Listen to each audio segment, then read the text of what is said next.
The autonomic nervous system. For this lecture, I will quickly review the anatomy of the autonomic nervous system. There were two other videos that I posted on YouTube with new updated pictures. They are not very long. The parasympathetic video was under 7 minutes, and the sympathetic video was under 17. Arguably, that was a marathon record for going over those two divisions. From those short videos, I gave a better anatomy review, but it was still a quick review. And from that, you should have taken away where do we find the cell bodies for the preganglionic cells and postganglionic. In the video, I also drew in the receptors that we find on those cells for the postganglionic cell body and the target cells. Now that's the physiology. That is a huge part of what we're covering tonight. In addition to going over the receptors and where you find them and what will happen to your patient's body if they're stimulated, we will also address a short list of drugs that can alter the outcome in your patient, can block parasympathetic. And just so we're clear, if I block parasympathetic, which division do you think will gain more control? Sympathetic. Good. So I want you to think of the bathroom faucet analogy. If I turn both the hot and cold water faucets on equally, the water that comes out of the faucet is lukewarm. How can I get more hot water? Turn down the cold or turn up the hot. Don't you have two options? Okay. In medicine, just to use an example to follow that analogy, let's say we have a patient with a very slow heart rate and we need to get it up to speed. We can use two options. We can directly stimulate the adrenergic receptors, the sympathetic receptors on that patient's heart directly.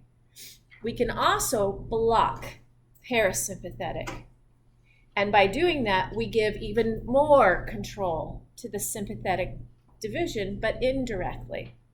So that is a clinical manifestation of that analogy that I just gave you. You have two options, and we can go after both. So we're going to go through, again, the anatomy of the sympathetic and parasympathetic division. But first, I'm going to review how they compare to somatic motor neurons, because we just learned about skeletal muscle contraction and reflex arcs like the Golgi tendon organ, spindle fibers. We need to review our somatic motor anatomy and compare that to the autonomic nervous system anatomy. Then I'm going to go through, compare and contrast the two divisions. How are they similar? How are they different? What do they do to the organs they target? Which organs do they target? What are their target cells? Then I changed this from the original PowerPoint I had posted because it was misleading. And those of you who are in office hours tonight, I addressed how I was changing it.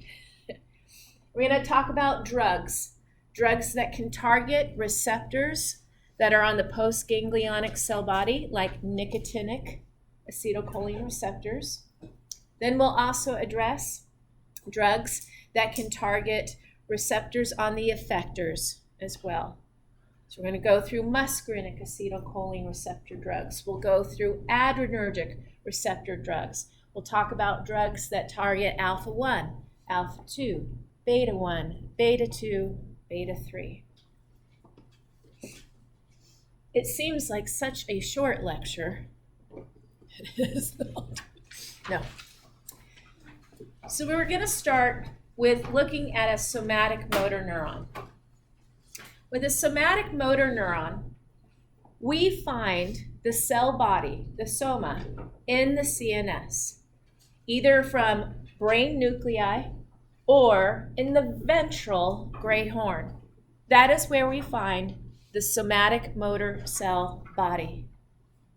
The axon of that neuron comes out through a spinal nerve or cranial nerve, depending on which one we're talking about, and will terminate synapse with skeletal muscle, a voluntary effector. In an earlier video, earlier discussion, we talked about the 5 components of a neuromuscular junction. The 5 components of a neuromuscular junction include the synaptic vesicles in the terminal bouton of that somatic motor neuron, the actual terminal bouton or synaptic membrane of that somatic motor neuron. That's number 2.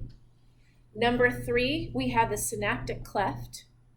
Number 4, we have the receptors that are found on the sarcolemma. Which receptor type is the most abundant on skeletal muscle? Nicotinic acetylcholine receptors. Is it the only? No. Are there muscarinic acetylcholine? Good. Then the 5th component is the sarcolemma itself. Some textbooks will combine sarcolemma and the receptors embedded in it and say it's the motor end plate. If they do that, then there would be 4 items in the list.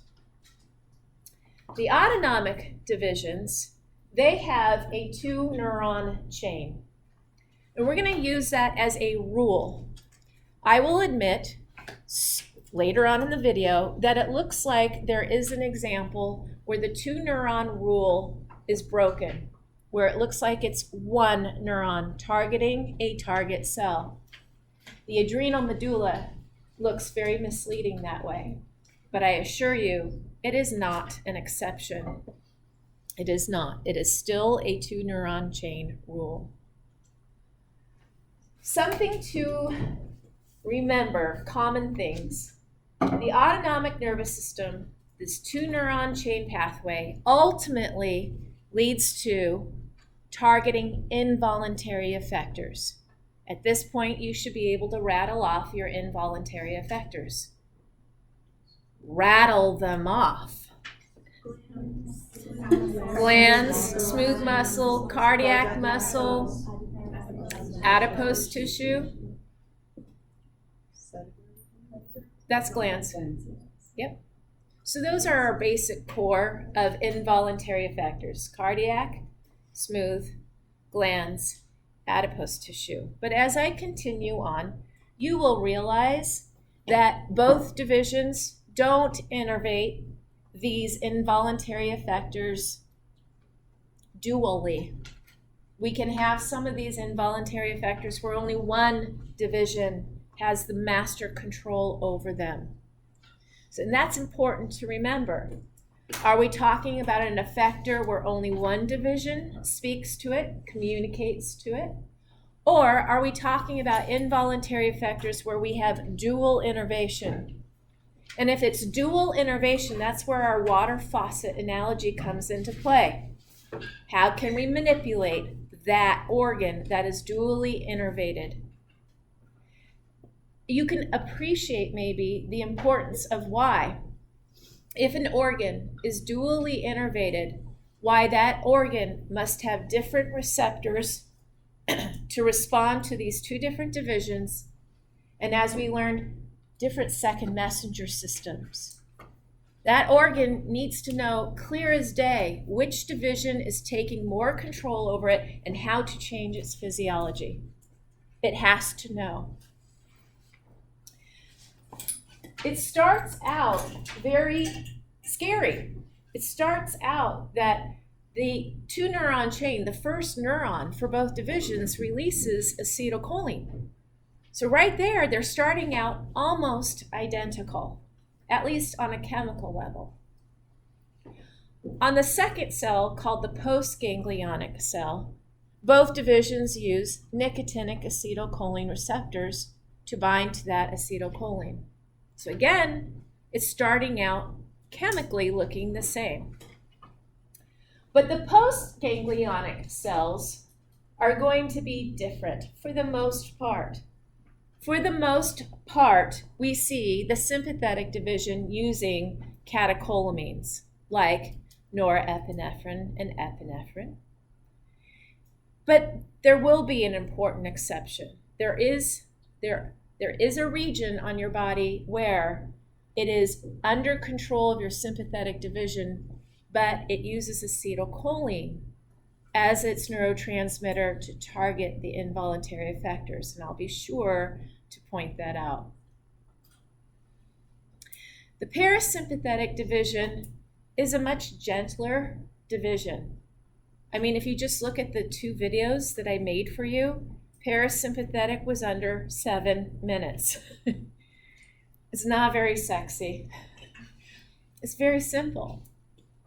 Sympathetic is much more complicated. It has different chemical signals it can use, different receptors that it can use. Definitely more complicated. Are there any questions before I continue to wreck your world? You're okay? Okay. Are we clear with the language? The anatomy was a prereq, but might have been a while. A ganglion is a collection of neuronal cell bodies outside of the central nervous system. That means the postganglionic cells are always found outside of the central nervous system. They are found in the peripheral nervous system. The preganglionic cell bodies will always be found in the central nervous system. And that will be a difference that we start to see between the 2 divisions. Where we find the preganglionic cell bodies is anatomically different. It's almost like your body wants to separate them. So again, we don't get these systems confused. Okay, let's do some of this again. How are these 2 divisions similar? They have a 2-neuron chain rule. That's what I am telling you, right, for testing. 2-neuron chain rule. The first neuron, the preganglionic neuron, for both, its cell body is found in the central nervous system. That's true. The preganglionic neuron releases acetylcholine. That's true for both divisions. The postganglionic neuronal cell body will be found in the peripheral nervous system. The postganglionic neuronal cell body uses nicotinic acetylcholine receptors for both divisions. So, right, check, check. I'm being very careful with my language. A lot of people get this wrong. I will hear from you at a later date when you take the next class after this one.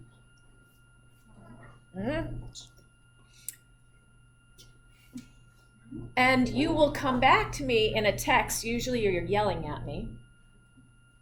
My teacher just said sympathetic is only on at this time. That is not true. They are on, both on, all the time. It's a matter of tone. They both have tone. It's a question, the better words to use are, which one is more in control of the body, right? Now we're not speaking in absolutes, and it's language we can all agree on. So they both have tone. They're both on. It's just a matter of which one has more influence. Any questions about this? You're bored? No? How are they different? Well, that's a longer conversation. Let's start out simple. In general, the length of their pre- and postganglionic fibers, and that means axons, are different in general. In general, the parasympathetic division has long preganglionic fibers and short post. The reason for that is that the postganglionic neuron is found very close to the target effector, so it doesn't have very far for that axon to go to have that synapse. The sympathetic division tends to have shorter pre and longer postganglionic fibers. So just the length, the location, where we find these cell bodies is different anatomically. That is what my short videos also addressed and what I will go through tonight, though I hope a little bit more quickly. The neurotransmitters released by the postganglionic cells varies very much. The receptors used, and I think we appreciate why. The receptors on the target cells, especially if it's a dually innervated target cell, these are going to be metabotropic receptors, to be sure, but they are going to use different second messenger systems.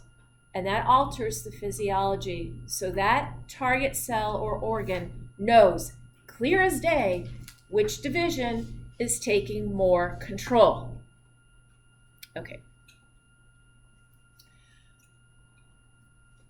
Some target cells or organs are not dually innervated. I am pulling my information from Guyton and Hall. That is the book we are using. If someone is watching this video from a different college and they are not using that video, they might argue with their professor. I am your professor. So this is what I want you to know. Adipose tissue, not dually innervated. It is targeted by the sympathetic division. If you are running for your life and it's a long run, you want to have mobilization of alternative fuels. I am sure you appreciate right now, if you think about how often you sit during the day, not very active, how long you sleep or not, that you're not waking up with layers of adipose tissue that has grown in the last hour, right? So we appreciate that it's not dually innervated. Kidneys. There are going to be areas that we discuss in great detail in Unit 4. Those are not dually innervated. Specifically, I'm talking about the juxtaglomerular apparatus. That is innervated by the sympathetic division. You don't need to worry about that until Unit 4. Blood vessels. As a general rule, are there exceptions? Yes. As a general rule, we are going to recognize most of the blood vessels in your body are controlled by the sympathetic division. If the sympathetic division wants a blood vessel to have more vasoconstriction, then the 2-neuron chain fires more rapidly. If there needs to be vasodilation, the amount of action potentials in the 2-neuron chain decreases. That is how most of your blood vessel dilation and constriction and dilation are controlled. It is a safe estimate that at any given time, your blood vessels are approximately 50% vasoconstricted.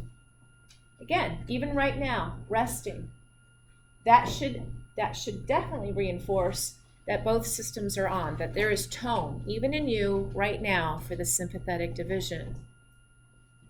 We want, at rest, to have roughly 50% vasoconstriction, because then there's wiggle room. There's wiggle room. If you need more blood flow to a certain organ during a fight or flight, you can actually change the vasodilation. We'll talk about beta 2 receptors on blood vessels versus alpha 1.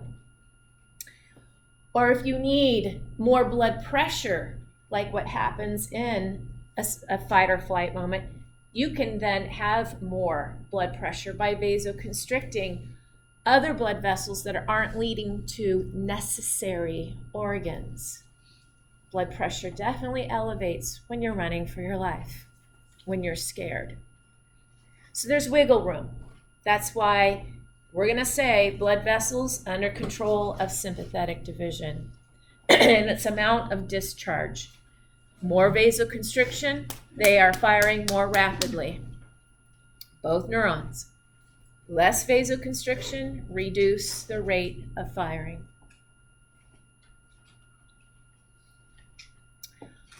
Okay, so let's talk about some other characteristics, or I should say, I probably said it already through the other videos, past talks on dendrites to synapse. Let's just keep in mind that for the parasympathetic division, the pre- and postganglionic nerves both release acetylcholine. Will there be an exception a time or two? Yes, the corpora cavernosa. We also see nitric oxide influencing that erectile tissue. But a good way of remembering that the parasympathetic division generally, robustly uses acetylcholine out of both neurons is by reminding yourself what are the first two vowels in the word parasympathetic. A and A. Isn't that fun? Acetylcholine, acetylcholine. The preganglionic sympathetic neuron for the sympathetic division also uses acetylcholine. I think this is the third time I've said that now. The postganglionic sympathetic nerves can release catecholamines. Now, most of the time, norepinephrine is used as a neurotransmitter. Most of the time, epinephrine is used as a hormone. But notice I did not say exclusively. So students get all nervous and say, when will I know which one's being used? Which? If it's the adrenal medulla that is releasing something, epinephrine, mostly, right? That's the hormone part. What will be more important for you to worry about is which receptors does norepinephrine bind to and which receptors does epinephrine, because it's not the same list. That should be your focus. And if the test asks you, which of the following receptors can norepinephrine bind to, you should be going click, click, click, right? Got it. When it's norepinephrine / epinephrine that is released from the postganglionic sympathetic neuron, we call that neuron adrenergic. It is releasing the adrenaline, right? And it's going to target adrenergic receptors. Alpha 1, alpha 2, beta 1, beta 2, beta 3. There is an important exception that you really should know for the sympathetic division. And if you're reading Guyton and Hall, insert laughter, and you're actually reading this chapter, when they start talking about this exception, there's a little asterisk. And if you go to the bottom of the page in even smaller font, it explains where this exception came from. So I will tell you why. When you were first developing, during embryogenesis, the two neuron chains that were growing to innervate the involuntary effectors in your body wall. And what are those in your body wall? What am I talking about? Involuntary effectors in your dermis. Erector pili, which gives you goosebumps, right? It's smooth muscle, that's involuntary, and it raises your hair on end. Blood vessels in the dermis. This is not the first time you've learned about them. You learned about the blood vessels in the dermis being very important for thermoregulation back in Unit 1. And you also have sweat glands in the dermis. Those are involuntary effectors. When you were first developing and the two neuron chain was growing, it was parasympathetic in origin from the centers in the central nervous system. somewhere in your embryogenesis, the sympathetic division, if it could talk, let me just anthropomorphize a little. The sympathetic division went to the parasympathetic division and said, it's going to be weird if this person is walking around with its hair on end all the time during rest, but then the hair flattens down when they're scared. It's going to be weird to have this person sweat when they're at rest, but then not sweat when they're nervous. Get the idea? It's going to be weird if they have a lot of blood flow to the skin when they're running for their life. We need the blood shunted to the core. So the sympathetic division said, not having it. Thank you for growing the neurons. Thank you for getting the chemistry. So in that example, the sympathetic preganglionic neuron releases acetylcholine. That's the same. The postganglionic sympathetic neuron releases acetylcholine. Again, embryonically, it started out as parasympathetic. And the involuntary effectors out here in the body wall use muscarinic acetylcholine receptors. That is an important exception. That is part of the reason why when you read your homework packet, and I talked to you already about atropine, we know that blocks muscarinic acetylcholine receptors, right? But we also learned about a drug that can target them and stimulate them. What was that? Pilocarpine is the drug. What's the toxin? It's based from muscarine, right? And when we learned about that amanita mushroom, I said if you eat this, you will ooze from every pore and orifice. Well, it's targeting muscarinic acetylcholine receptors, and that means even in your skin, your sweat glands will be stimulated because they have muscarinic acetylcholine receptors. So an important exception. Everyone agrees that both systems are on. It's just a matter of tone, background activity. At any given time, which division has the most background activity? Like most in control of you. That is the better way to describe this. Yeah. I'm going to hit that. It's in here. Epinephrine, just to answer your question, because sometimes students think, I don't think she knows the answer unless the slide's in front of her. Epinephrine communicates to them straight across the board. Alpha 1, alpha 2, beta 1, beta 2, beta 3. Three of them. Alpha 1, alpha 2, beta 1. Dopamine, alpha 1, beta 1. Are we good? I love that. She doesn't know. Yes, I do. Yes, I do. There are certain areas in the body that I want to focus your attention for testing purposes. I just focused one area, skin, as a notable exception. I want you to know about the eye. The iris of the eye has actually two different kinds of smooth muscle. That's we have sphincter muscles that are circular, and we have radial fibers. That's what they're called, radial fibers. They radiate out from the pupil as if they're spokes on a bike. There's also another smooth muscle that controls the shape of the lens. And that's called the ciliary body. The ciliary body, when it contracts, this is weird, and don't worry about this for testing purposes, but you were probably abused with it in anatomy. The ciliary body, when it contracts, it allows the lens to round up.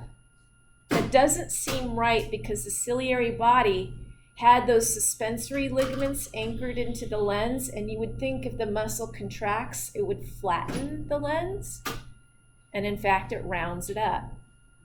And this allows you to do your up-close reading called accommodation. When you are at rest, that is when you can do your up-close reading. So the ciliary body is more under control by the parasympathetic division, right? Up-close reading. And that's when it's contracting. If the parasympathetic division has more control of the muscle in your iris, you're going to have pupillary constriction. This does not allow as much light to hit the retina. It is true that if you are studying too much with your book right up in front of your face, and you just keep pounding it out and you're reading and you're looking at your notes, you can develop eye strain. A lot of eye doctors recommend every 20 minutes you should look up 20 feet away and blink 20 times. When you look far away, you are taking control away from the parasympathetic division, and you are making the ciliary body relax. Because if you are running for your life, you don't just look, you don't have myopic vision. You are searching for your exit route. Kind of fun when you're playing tonight. Do this experiment. It's cool. You can take a pencil tip, hold it about this close to someone's face, tip of their nose, and have them look at the top of that pen for about 30 seconds. And as they keep staring, they're doing up close vision, aren't they? And parasympathetic division is getting more and more control, and their pupils start to constrict. After the end of that time, you're going to tell the person, now on the count of 3, look far away, look past the pen. And if you watch their pupil, as soon as they look up from the pen and look in the distance, you see their pupils dilate. It's that fast. It's kind of fun. Okay, glands of the body. Well, where are we? Let's talk skin. Let's talk digestive. Let's do that. If we're talking about digestive glands and getting your digestive juices released, which division should have more control over that? Good. So we think of salivary glands, right? That's what we think of, just as an example. If we're talking about the sweat glands that I just covered for the sympathetic, well, they're under the control of the sympathetic, right? But again, embryonically wired by the parasympathetic division, which is why it's that exception where it uses acetylcholine and targets muscarinic acetylcholine receptors on the sweat glands. Parasympathetic division, not just digestive glands, but we have other glands that can be stimulated, lacrimal glands, other glands. You should probably not be crying if you're running for your life. Those tears get in the way. Yep. It's usually when you're calm and not running for your life that you can actually start crying, or you're watching a rom-com or something like that.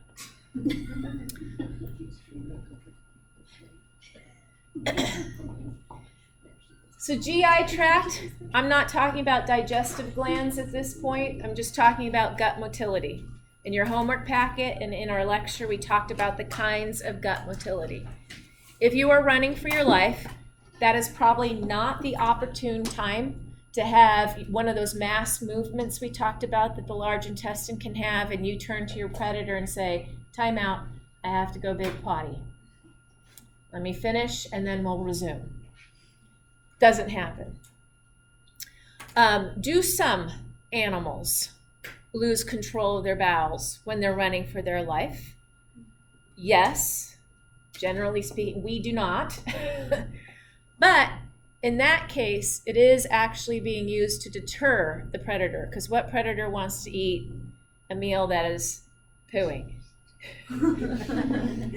Arguably a deterrent. Sympathetic would decrease overall gut motility. Heart, sympathetic, we think of our pounding heart. There are two words I want you to start learning. There's chronotropy and inotropy. Positive chronotropy means your heart rate is going up. Inotropy means the force of contraction of your heart is changing. Positive inotropy means the force is going up. So when you are terrified, it feels like your heart is coming out of your chest, doesn't it? The pounding heart. It's not just heart rate, but you feel it. So there's positive chronotropy, positive inotropy. Parasympathetic division reduces heart rate. It has a negative chronotropic effect. And then students usually say, and I say, that's it.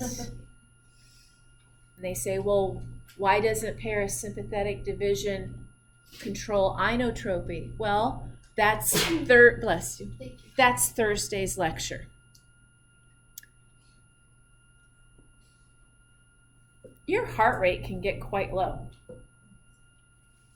Would you want your heart to become weaker as a pump as well? You would die in your sleep, arguably. Your heart has to have so much inotropy to get the blood out. It can't become weak and flaccid. Then blood flow does not happen to the rest of the body, and you are definitely compromised at that point. So Guyton and Hall says parasympathetic division has negligible effects on inotropy. Negligible. So we take that off the board. Okay, blood vessels. We'll talk more about blood vessels. I have a specific slide that addresses blood vessels and this unique situation where some blood vessels have alpha-1 receptors, which should lead to more vasoconstriction, but some might have beta-2 receptors, and beta-2 is your relaxing adrenergic receptor, leads to smooth muscle relaxing. And if a blood vessel has both on there, what's a poor blood vessel to do? What should the tunica media do? Relax or contract? And I will address that in just a moment. Turns out it comes down to affinity and numbers. Okay, here we go. Quick anatomy review. We're starting with the parasympathetic division. I am addressing right now this slide. I am telling you where we find the preganglionic cell bodies. The parasympathetic division is called craniosacral in origin. Why? Because that's where we find the preganglionic cell bodies, either in the brain or in the sacral spinal cord. Remember, the preganglionic cell body is always found in the central nervous system. So we got head-tail, basically, for parasympathetic division. There are 4 cranial nerves that have nuclei in the midbrain, pons, medulla oblongata, kind of scattered around in there. Those 4 are cranial nerves 3, 7, 9, and 10. Now careful, that list sounds dangerously close to another list you learned in Unit 1 for your clotting factors. Remember? So be careful. 3, 7, 9, and 10, not 2. Correct. Cranial nerve 3 is oculomotor. Cranial nerve 7 is the facial nerve. Cranial nerve 9 is glossopharyngeal. Cranial nerve 10 is the vagus nerve. All of those, when we're talking about their parasympathetic function, they are all preganglionic parasympathetic fibers. Okay? They are the preganglionic. If the preganglionic fires more on the postganglionic cell, what do you think the postganglionic cell is going to do? Fire more. So if the vagus nerve activity picks up, its postganglionic neuron partner will also pick up activity. We'll see more parasympathetic control. The sacral spinal equivalents are found in a lateral gray horn called the sacral lateral gray column, SLGC. This is found in the sacral spinal cord at levels S2, S3, S4. Physiologists regard the vagus nerve as the parasympathetic division. Now that is a big title to give to a preganglionic nerve, right? And the reason why they really look at the vagus nerve is because it is the only cranial nerve that extends from brain nuclei into the thoracic cavity and into the majority of the abdominal cavity. Vagus nerve comes down and will target its postganglionic partner within the wall of the heart to slow heart rate. It will synapse with its postganglionic partners that terminate on smooth muscle lining air passageways to cause bronchial constriction. Cranial nerve 10 will also come down to the gut and terminate with its postganglionic partners to increase gut motility of the stomach, increase digestive release, digestive enzymes, will increase gut motility of the small intestine, all of it, will increase gut motility with its postganglionic partners for the ascending colon, transverse colon, and that's where cranial nerve 10, if it could talk to you, would say, I can't do it all, I can't grow that far. So where the transverse colon turns to the descending colon, that is called the left colic flexor, also known as the splenic flexor. And you will see that for that distal colon, organs that are in the pelvic bowl, we need the sacral equivalents. And again, those nerves coming off of S2, S3, S4, sacral lateral gray column, they are preganglionic fibers. This picture is not showing you this picture is not showing you those green preganglionic fibers terminating on the postganglionic cells. And the reason is it's kind of hard to show that because they're within the wall of the effector. They are called terminal ganglia. That is just what we call them, terminal ganglia. If I say the words terminal ganglia to you, by Thursday, you should be like, right then, we're talking parasympathetic, we're talking the second neuron of the two-neuron chain, and we're talking about the one that's going to release acetylcholine and target muscarinic acetylcholine receptors on the effector. That is what you should be able to tell me. Those words, just right now, we know what our focus on is, right? Okay. What do I mean by the wall of the involuntary effector? Well, to use one example, the heart has layers. It has the epicardium, the myocardium, the endocardium. Between the epicardium and the myocardium, and I'll remind you, the myocardium is cardiac muscle. That is the involuntary effector. We could find the terminal ganglia in between the epicardium and the myocardium. That's what I mean by the wall of the involuntary effector. Wall of the intestines. You can actually find these terminal ganglia just close to those muscles, the longitudinal and the circular. They're right there. They're right underneath that serosal layer if it's present. Okay, so they're just inside one of the most superficial layers, but not quite to the involuntary effector. Cell body is above it, and then it terminates on the involuntary effector. In anatomy, when we look at cross sections of small intestine, I can actually see them under the microscope. And I point out to my students, look there. Eventually, I'm going to be telling you about this, and it helps to see where they are. To know that you can actually see them, but they are histologically viewed. Can't see them with your naked eye. Okay. So when is the parasympathetic division active? All the time. But when is it more in control? Resting, digesting, peeing, reading, and erection. Remember, point and shoot. P.S. I love you. P for parasympathetic. The length of the long preganglionic fiber. Length of the post, short, because it's almost to the involuntary effector. Is that a question? No, just stretching.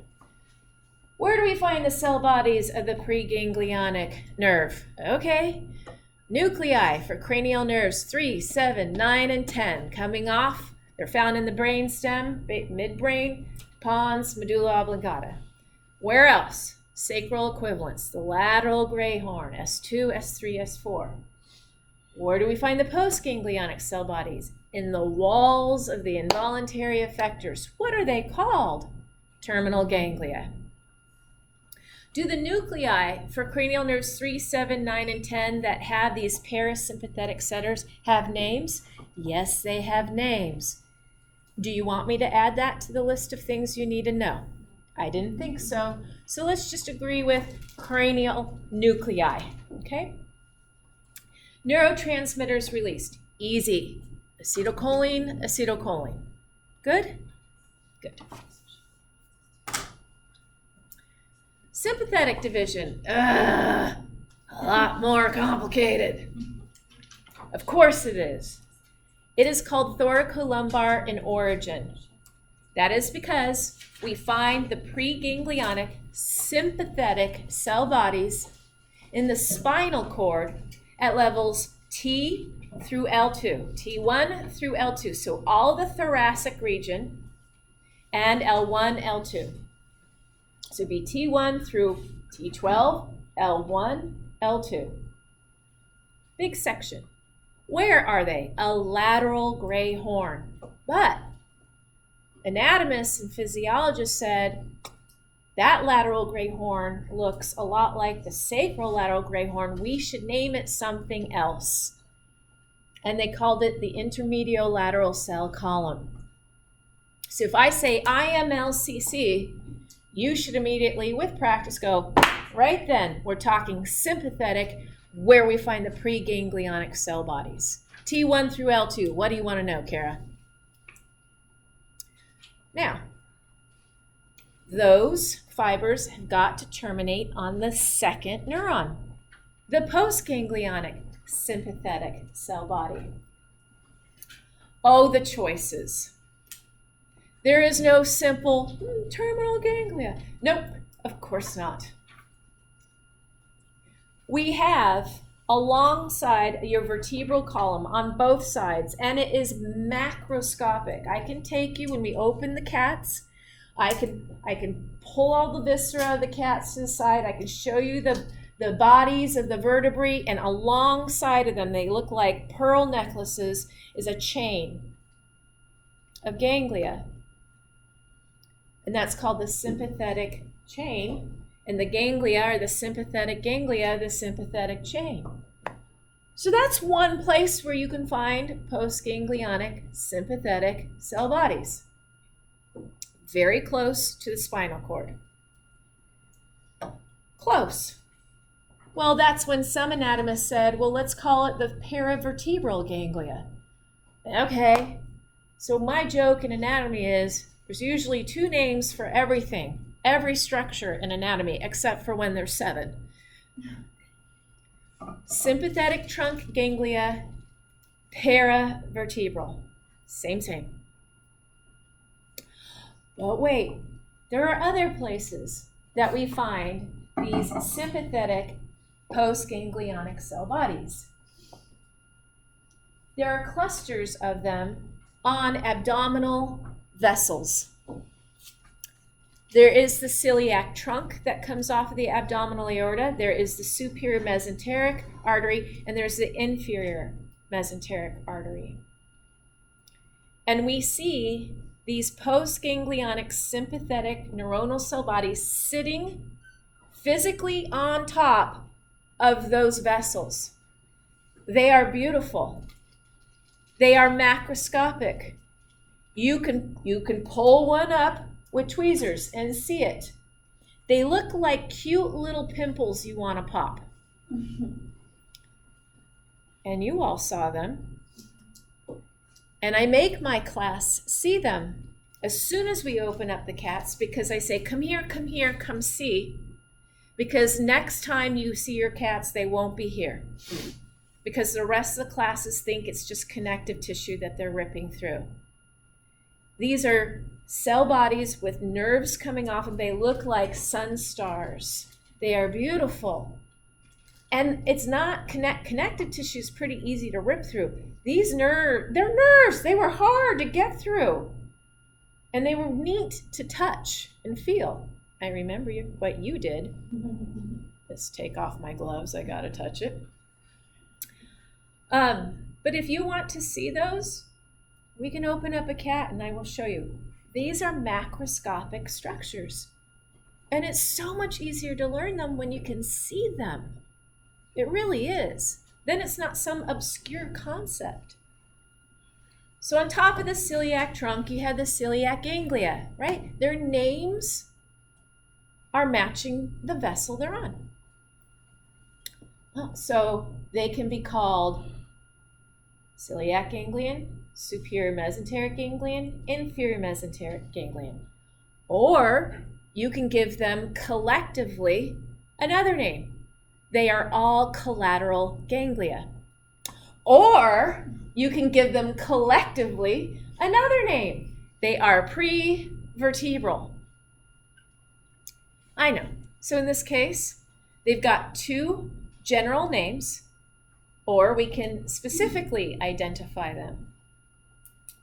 Now, my students from anatomy that are in this room are they're going, please, please, please, no, no, no. Please, please, please, no, no, no, no pathways, no pathways, no pathways. No, that was anatomy. They had to draw the circuitry. They had to know which option the preganglionic fiber was going to take. Did it exit the sympathetic ganglia, go straight to the heart? Did it terminate there and then the postganglionic broke through and went to the heart? Did the preganglionic choose to go to a collateral ganglion and then synapse? Remember those? No, that was anatomy. Drawing out that circuitry. Our focus now is to learn the neurotransmitters, the receptors, and drugs that can alter the outcome. Okay. Preganglionic cell body releases acetylcholine. Postganglionic cell body, the neurotransmitter, most of the time used will be the catecholamines, like norepinephrine, mostly, epinephrine sometimes. An exception for the body wall, what would be the second neurotransmitter?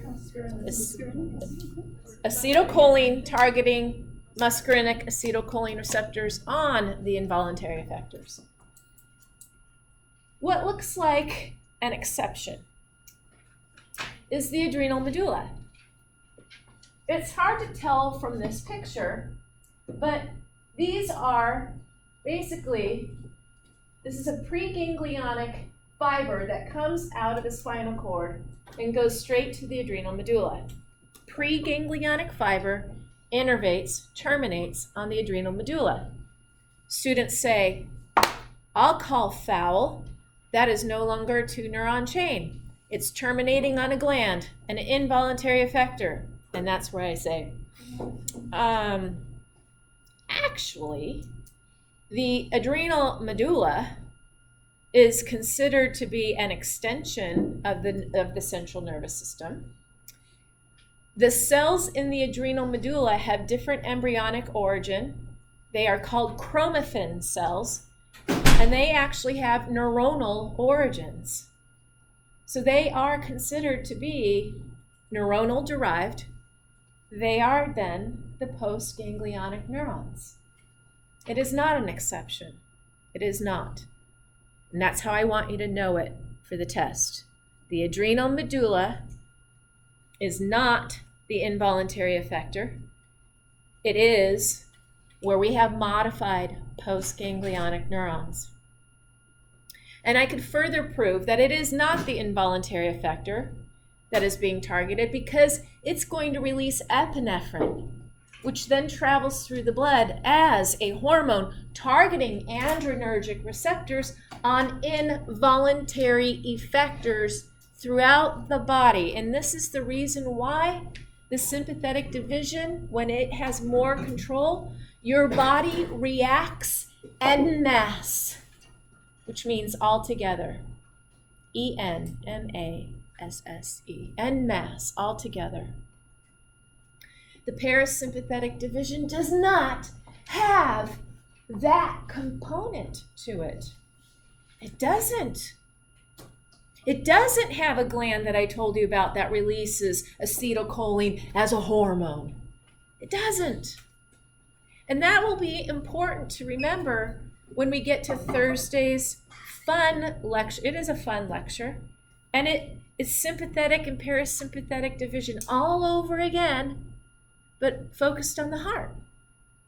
So see, it'll be a perfect warm-up for the test. It really will. That and your neuronal physio X. You're going to have that ready, right? Okay. Okay. Drugs that affect cholinergic function. These, we've learned these, right? We did dendrites to review, so I'm going to go quickly. Muscarine directly stimulates muscarinic acetylcholine receptors. We find these on involuntary effectors that are targeted by the parasympathetic division, but also we remember the skin. Muscarine is a toxin. Pilocarpine is a drug. And pilocarpine also stimulates muscarinic acetylcholine receptors. It has similar outcomes to muscarine in the body. It's just not as potent, not as lethal. So in your homework packet, I ask about a drug that can make you ooze. And muscarine is not an answer choice in that part, but pilocarpine is. And that's good because it asked about a drug, not a toxin. Direct acting nicotinic agonists. Well, if we're targeting nicotinic acetylcholine receptors, nicotine. Where would nicotine target for these divisions? For both divisions, it would target the postganglionic cell body. That is where we find nicotinic acetylcholine receptors. Can nicotine target nicotinic acetylcholine receptors on skeletal muscle? Yes, it can. Is the irony lost on you that people sometimes say they smoke to calm themselves, to calm their nerves? And yet, it stimulates the nicotinic acetylcholine receptors and they kind of have the shakes. The irony is lost on you, I can tell. You're just tired. Indirect acting. By indirect acting, I mean these drugs don't go after the receptor. These drugs are going after the enzyme that degrades acetylcholine. That enzyme is acetylcholinesterase. We learned about these drugs in our dendrites to synapse lecture. There are different kinds of stigmines. And in that lecture, I also told you about edrophonium and how that drug is a very short-acting, short-lasting acetylcholinesterase inhibitor. It helps us to distinguish if someone is in a cholinergic crisis versus myasthenic crisis. Person with myasthenia gravis, if you remember, they have an autoimmune disorder where their nicotinic acetylcholine receptors are preferentially destroyed, leaving fewer targets for acetylcholine. They present with muscle weakness. A person who did not take their stigmine would have muscle weakness because the acetylcholine would not last long enough in the cleft to bind to and stimulate those remaining receptors to get an end plate potential to reach threshold. A cholinergic crisis is when someone has taken too much of their stigmines. The acetylcholine is lasting too long in the cleft, overstimulating those receptors, leading to too much muscle tone. When you see that person, we remember you can't hold that muscle contraction indefinitely. Weakness will follow. So how would we distinguish between the two if they both present with muscle weakness? We give the edrophonium. If they improve, we know they need their stigmine. If they don't improve, then we know that they have taken too much. And what are the two drugs we can give to help that you learned from lecture? Atropine and protopam. Atropine will block muscarinic acetylcholine receptors, reducing the number of targets for the acetylcholine that's in the cleft. Protopam will compete with the stigmine to get it off of the acetylcholinesterase to free that enzyme, which can now degrade the acetylcholine. Good job. Doesn't that sound like a delicious relationship problem? It is a good one. So you asked, which receptors do they bind to? I said, I'm getting to it. So here are our favorite catecholamines, dopamine, norepinephrine, and epinephrine. Dopamine can obviously bind to those dopaminergic receptors that I told you in a previous lecture. I said I don't want to abuse you with dopaminergic receptors. There are 5 of them that we know as of last time that I checked. I don't even want to check. And they can be upregulated, downregulated, and it's just no. But dopamine can also communicate to alpha-1 and beta-1. Norepinephrine, I rattled off alpha-1, alpha-2, beta-1. Epinephrine communicates to them all. Drugs I'm going to talk about, isoproterenol. Isoproterenol will bind to beta-1 and beta-2 receptors and stimulate them. It is an agonist. Ephedrine and drugs similar to ephedrine. It talks to them all. Alpha-1, alpha-2, beta-1, beta-2, beta-3. I'll talk about this. We'll talk about the Sudafed, the old formula versus new. Old formula. Who wanted the old formula? Who ruined it for us? Yes, because they were using it to make methamphetamine. So now that old formula, you can still get it, but it's in lockdown, isn't it? It is no longer just over the counter.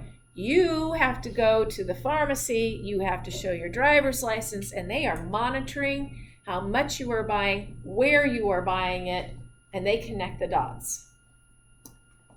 So then the makers of Sudafed made Sudafed PE, which only targets alpha-1. In theory, it should be good enough, but it's just not the same. Clonidine. Clonidine is an agonist for alpha-2. A lot of students want to call it a sympathomimetic. No, it is not. No, it is not. No, it is not. It's an agonist for alpha-2. But the outcome from this drug is not a sympathomimetic. We see blood pressure dropping, not elevating, and I'll explain why. Albuterol. Albuterol is going to target beta-2 receptors and stimulate them. This relaxes the smooth muscle lining your air passageways, and that means you can inhale and exhale much more freely. That one would be a sympathomimetic. We get increased air volume movement because our air passageways are dilated. Yes? Are all of these steroids? Steroids. Yeah, are they a steroid? I think albuterol is a steroid, is it not? Or is it? I don't know the answer to that one. But let me guess. Because here's my timeout. Because I don't want them. Okay. So we're going to go through these. This is where my slides slightly changed because some of my pictures were just so sad. So I tried to clean up some of the writing. The original one was me actually writing on my laptop with my class in real time, so it was messy. But the information was still there. Alpha-1 receptors, what do I want you to know for the test? Where do we find them? We find them on the radial fibers in the iris. They would, if stimulated, would lead to pupillary dilation.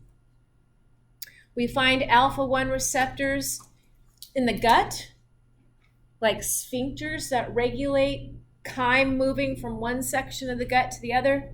They would contract. This would slow down gut motility. That makes sense. If you're running for your life, you don't want to have to stop and go big potty. We also see alpha-1 receptors in great abundance on the tunica media. That's the smooth muscle within the blood vessel. And when the postganglionic sympathetic neuron releases, I show epinephrine here. I could have put norepinephrine, right? If it releases norepinephrine or epinephrine, binds to the alpha-1, and it would lead to vasoconstriction. Alpha-2 receptors, in my videos, my new ones that I posted with the pages, new pictures, I showed on the postganglionic sympathetic neuron an alpha-2 receptor. Look at the pictures. Yes, I did. But I did not explain it because I didn't want it to be 26 minutes. Alpha-2 receptors are found on the terminal bouton of the postganglionic sympathetic cell. Listen carefully. The postganglionic sympathetic cell is presynaptic to the involuntary effector. You say that now, like, oh, of course, we know this, we talked about it. But when you get to the class that comes next, and you're reading the book, and they say it's found on the presynaptic membrane, my students immediately go, no, it's not on the preganglion, and that's not what the book is saying. It's found on the presynaptic membrane. And the postganglionic sympathetic cell is presynaptic to the involuntary effector. So it's not saying it incorrectly. The norepinephrine or epinephrine that's released into the synaptic cleft can bind to the alpha-1 receptor shown here on the blood vessel, the tunica media, and lead to vasoconstriction. But some of that neurotransmitter diffuses to the alpha-2 receptor, and it participates in a negative feedback inhibition to modulate how much neurotransmitter is dumped on the blood vessel. I'm sure you appreciate you would not want blood vessels to become 100% constricted. No blood flow to the downstream tissue. If there's no blood flow, tissues don't have enough oxygen or nutrients delivered. The tissue will become hypoxic, anoxic, and will have an infarct. And even if you evade the predator, that tissue is now dead. I want you to hear that because in the kidney has some extra special protective ways to make sure it keeps getting blood flow to it even when you're in a sympathetic moment. If it could talk to you, to anthropomorphize, if it could talk to you, it might say, you're running for your life.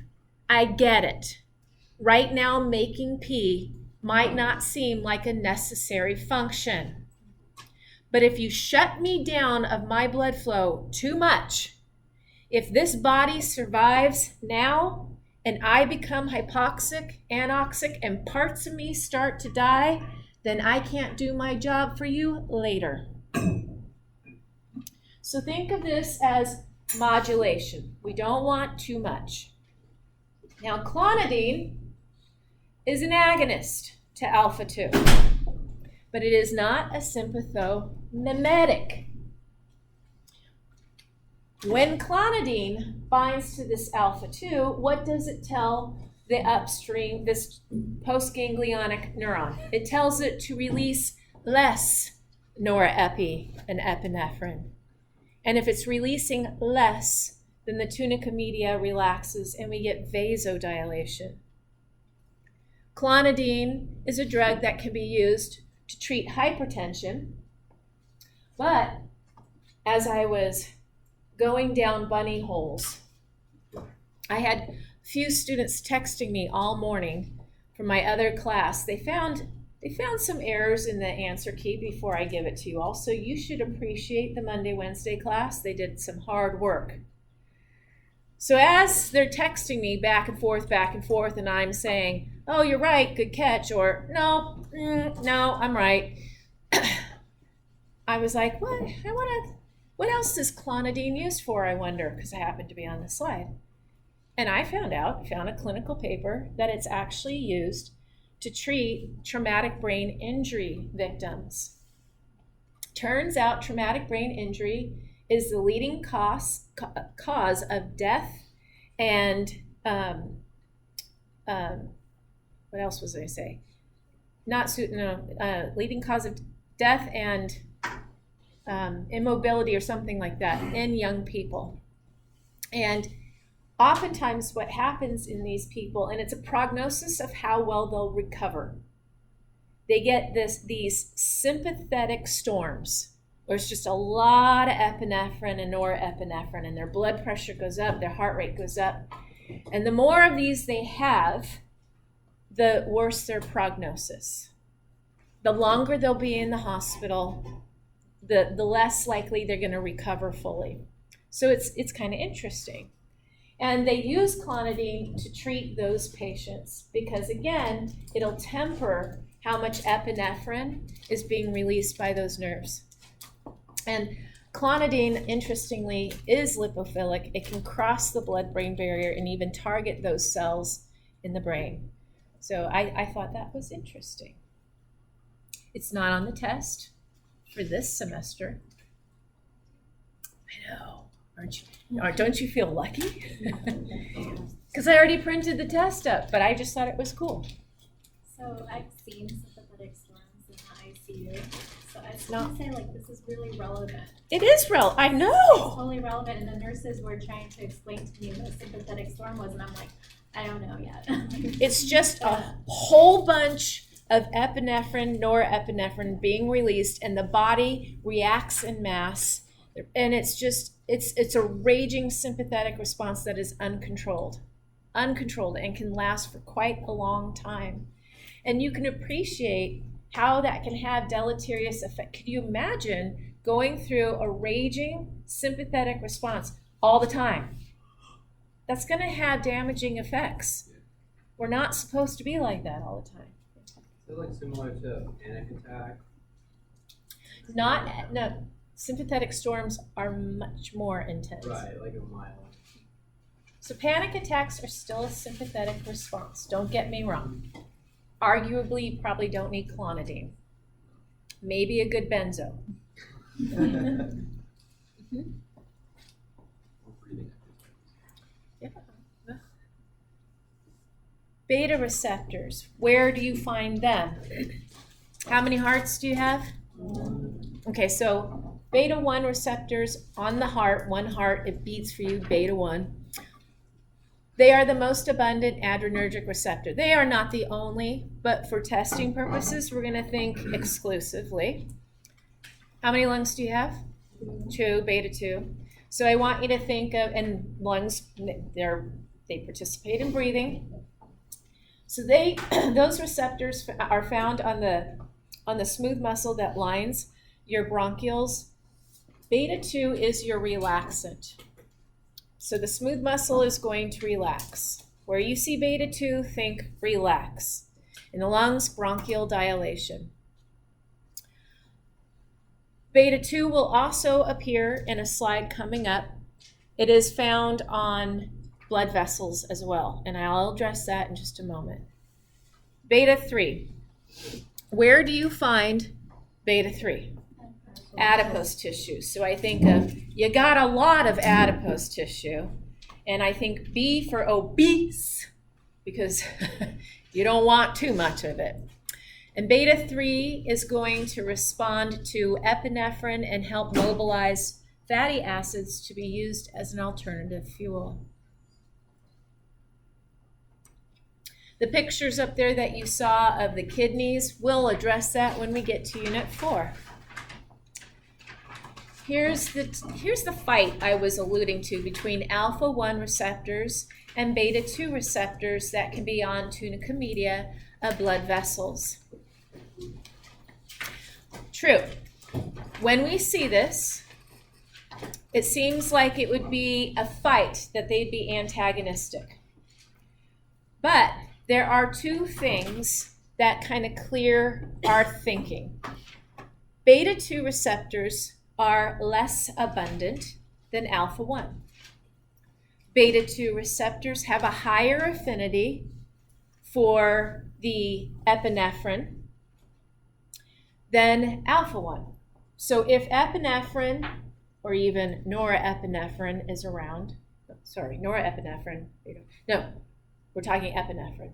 If epinephrine is around just in low numbers, and students say, what's low? Tell me low. Just mild sympathetic response.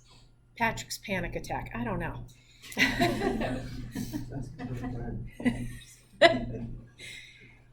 The beta-2 will populate first, and then we would see vasodilation. If epinephrine levels increase so that all of these receptors are bound, then alpha-1 receptors are more numerous, they win, and we would start to see vasoconstriction.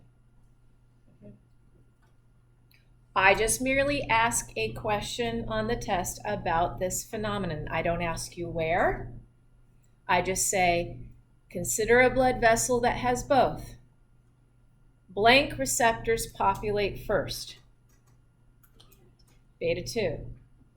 And we would expect to see vasodilation. So even in the response to try to create vasoconstriction, it first dilates before it's even able to, so it has to go through an influx period.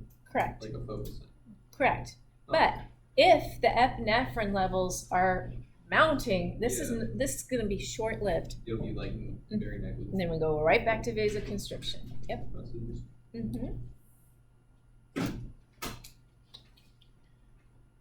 Are you all too young to know who this is? Nope. I don't think so. Well, I'm now focusing on dopamine. We have talked about its importance in the substantia nigra. We talked about the addicts that got into trouble and how that was so helpful to us to get that molecular handle. Did anyone actually watch the case of the frozen addicts and find it on YouTube? You're too busy studying, of course. So put it down as something to binge watch eventually. It's 1 hour. But it's really interesting. Michael J. Fox has Parkinson's disease. It is a degenerative disease. We talked about this already. The substantia nigra is populated with dopaminergic neurons. We also talked already how dopamine seems like, if we can just get them more dopamine, that's the fix. The problem is dopamine does not cross the blood-brain barrier, but its precursor does. The problem with that is when it's in the bloodstream, there are enzymes that want to destroy it. You don't need to worry about those enzymes. But we make this drug cocktail, carbidopa, levodopa, and part of the drug protects the L-dopa, levodopa, protects it so it lasts long enough in the bloodstream, where it can then cross the blood-brain barrier and get to those dopaminergic neurons. We also addressed that this was not the miracle that it seems to be when we first hear of it, because the neurons still have to be there to convert it to dopamine. And if they are dying, you're getting fewer of those neurons to do that. So sadly, the treatment is sort of like the beginning of the end. They wait until the person's quality of life is so bad before they start this, because they realize it's not gonna work anymore. What's the basis behind that? Like, why wait that long? Is it like finances or? No, dopamine is quirky, so that's part of it. There are some studies where getting the dopamine, maybe that's what killed the cells in the first place, is that, anyway. The exterior reduction, like honestly. Those dopamine receptors are, the person will also be on MAOIs. Dopamine, remember, is a catecholamine, and monoamine oxidase is the enzyme that degrades those neurotransmitters in the synaptic cleft. We learned that in our dendrites to synapse, and MAOIs would be useful in this case. We also know that there are other things we can do to improve their quality of life. Most notably, there are now specific exercise classes to get them out and moving, and we see that the deterioration can be lessened. Like can. So it's very helpful. We're trying to find new ways, and of course, stem cell therapy is still, yep. Yes. On the last slide, you said the levodopa protects the. No, the carbidopa is the protector. Oh, okay. Levodopa is the part that's going to go. L-dopa, right? That's how I think of it. L-dopa is the part that we want to cross the blood-brain barrier. Okay.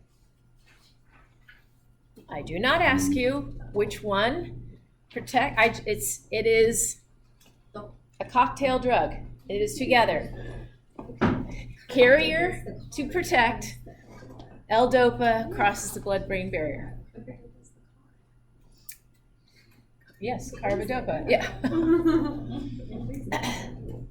Still looking at drugs that will bind to adrenergic receptors. Phenylephrine, you heard me say earlier, that's the new formula of Sudafed. It binds to alpha-1. Alpha-1 receptors, blood vessels. Blood vessels in your nose. You have swell bodies in your nose. No, your nose does not get an erection, but you do have swell bodies in your nose. And if you breathe through your nose right now, is there one side, one nostril you can breathe through more easily than the other? Yeah. Give it a moment and it'll switch to the other side.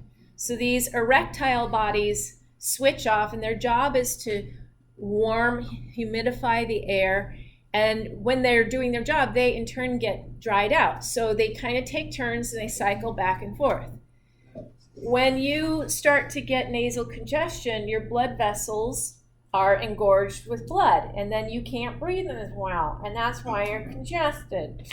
So we take the Sudafed, phenylephrine, and it's going to stimulate the alpha-1, leading to vasoconstriction in your nose, and you can breathe more easily. But we recognize it's not as good as the old formula, because the old formula was based on that ephedrine that you saw communicates to all the receptors, which means it's doing a really good job binding to those alpha-1s in your nose, especially. Isoproterenol, it binds to beta-1 and beta-2. This would lead to increased heart rate, which sounds amazing. It also binds to beta-2, which leads to bronchial dilation.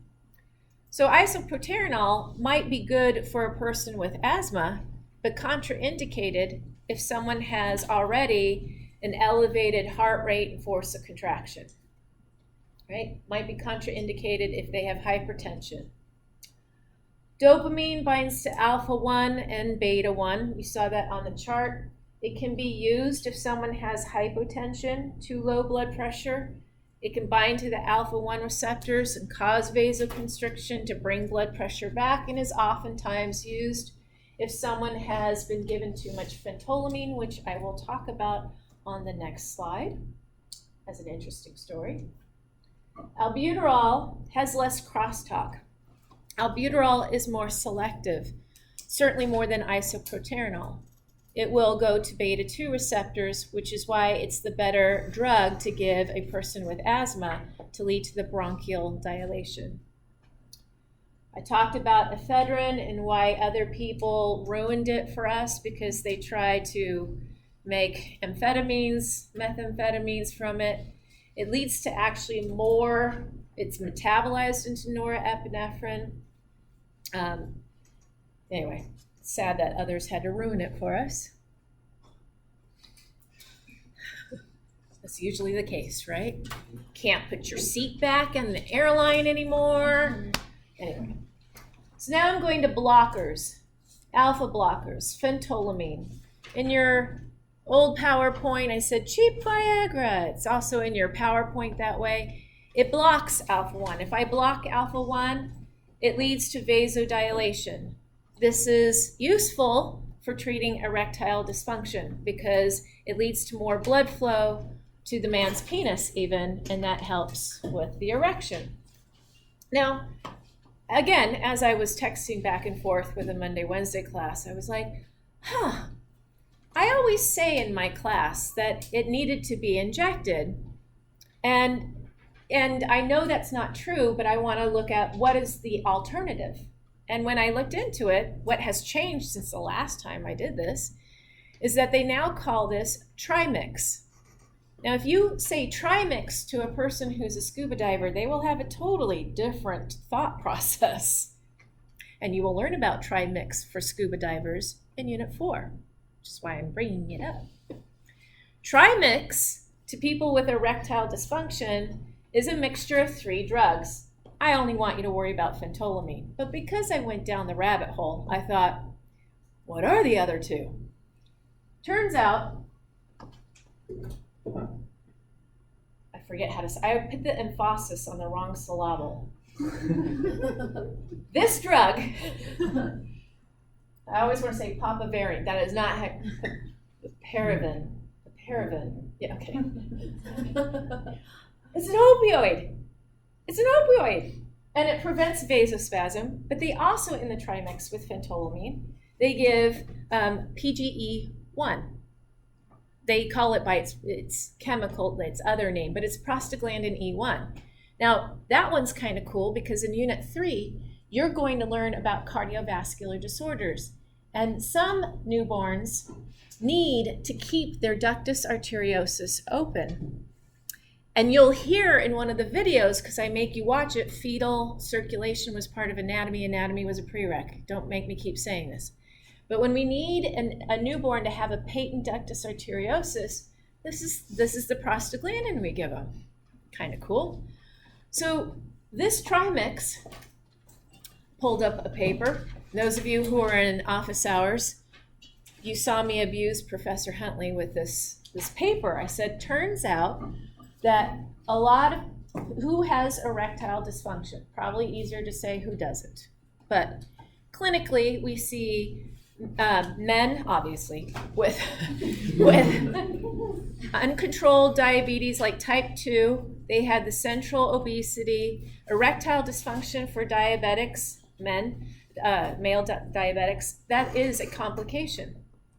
So I'm reading how, yeah, it's injectable.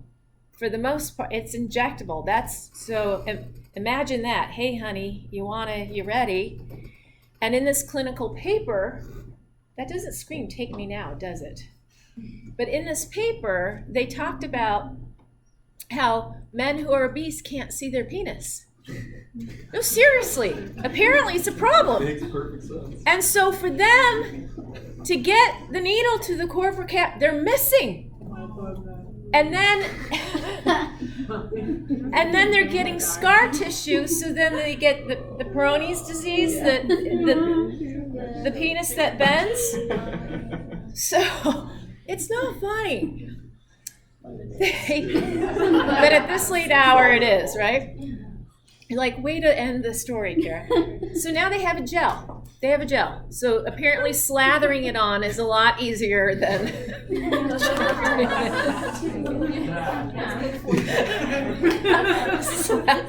Did you like my... And all the females are like, that's not that big, is it? Who are you married to, Kara? Where did you find them? The donkey shows? We're just in the back going. And this is going to be on YouTube. I love it. Beta blockers. So propanolol blocks beta 1 and beta 2. Be careful, isoprotenolol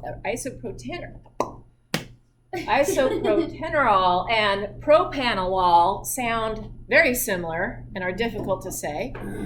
They both target beta 1 and beta 2, but one stimulates and one inhibits. So propanolol is good for someone whose heart is working too hard. We want to slow the heart rate. That sounds good, but could be contraindicated if the person also has asthma. There are a couple of homework questions that ask you about this.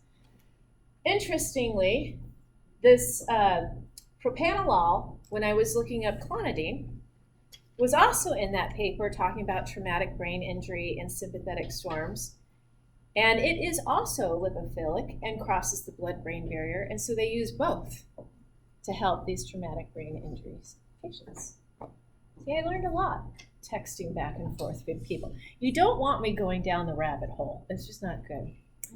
And we're finished, yes?